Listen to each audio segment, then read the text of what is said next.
Well, obviously the coolest part about being an astronaut is getting to go into space. Absolutely the best.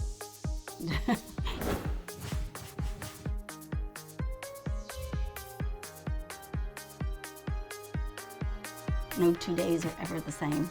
You're always doing something different. You're always learning something new.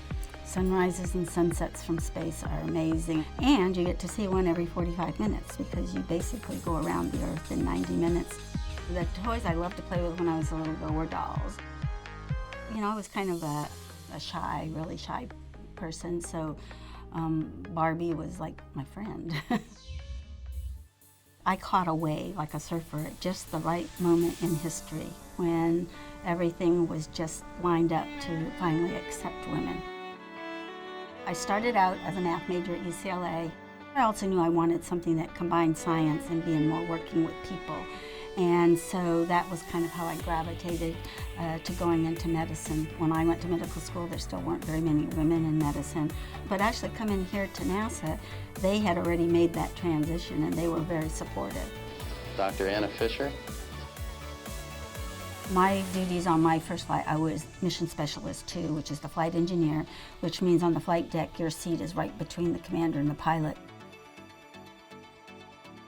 On my first mission to space, as we were getting ready to launch, what was going through my head was worrying about what was going to happen and some thoughts of my daughter and things like that. I do admit to thinking, no, why did I say I want to do this? But it's just so exciting, and we've been training for all this time, and the minute the solids ignited, that was it. And Houston, Atlantis is in a roll. Roger, roll. I didn't even reflect on the beauty. I watched altitude, main engine speed. Altitude, main engine speed, and that's all I remember for 8.5 minutes. Going 3,700 miles per hour at an altitude of 47 miles, downrange from the Kennedy Space Center now 88 miles. Well, right now, the U.S. space program has two pathways. One, we have the International Space Station in low Earth orbit.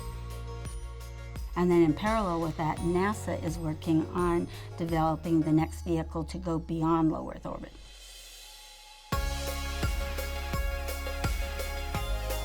You just have to get in, be as best prepared as you can. Don't give up. If you have a dream, keep pursuing it. You know, don't limit yourself, and don't be afraid to try things.